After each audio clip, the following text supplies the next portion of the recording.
گھر کی چھت کی طرف ہے، حضرت عائشہ کے سینے کو ٹیک لگائے ہیں، کہتی ہے میری خوش نصیبی ہے، میرے گھر میں میری باری میں میرے سینے کو ٹیک لگائے ہوئے میرا تھوک جو لگا تھا آپ کی مسواک پر، اس سے مسواک کر کے میری باری میں میرے سینے کو ٹیک لگائے ہوئے، ہاتھ اٹھایا، نظر اوپی تھی، ہاتھ نیچے گرا، میں سمجھ گئی اللہ کے نبی صلی اللہ علیہ وسلم کی وفات عمل میں آ گئی۔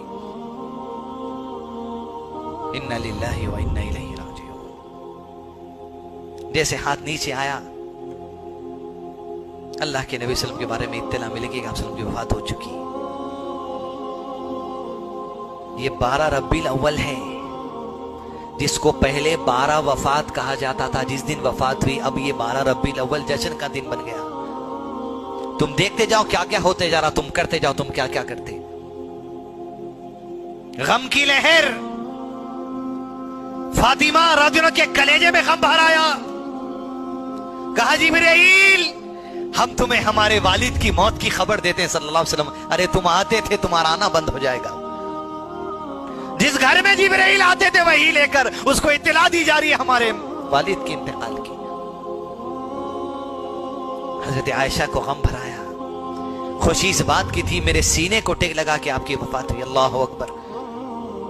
دنیا جس کے پیچھے ہے وہ نبی اللہ کے نبی صلی اللہ علیہ وسلم حضرت عائشہ کے سینے کو ٹیک لگائے۔ سبحان اللہ۔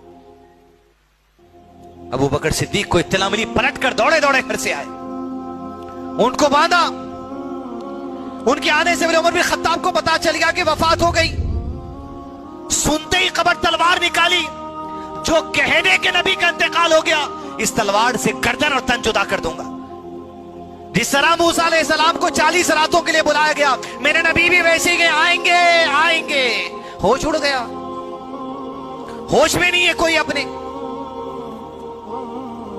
ابو بکر صدیق آئے، اسی لیے امامت کا جو مرتبہ دیا گیا وہیں ان کی فکر، ان کی سوچ، ان کے منج کو بھی آگاہ کر دیا لوگوں کے سامنے کہ اس آدمی کو تھام کے رہنا۔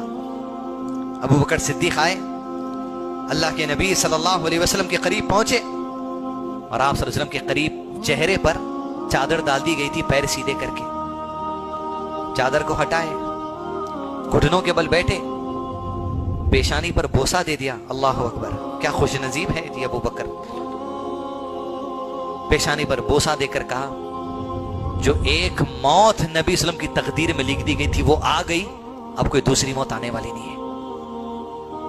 چادر ڈالی، حجرے کے باہر نکلے، عمر سے کہا بیٹھ جائیے بیٹھ جائیے، یہ کیسا ہوش تم نے کھو دیا۔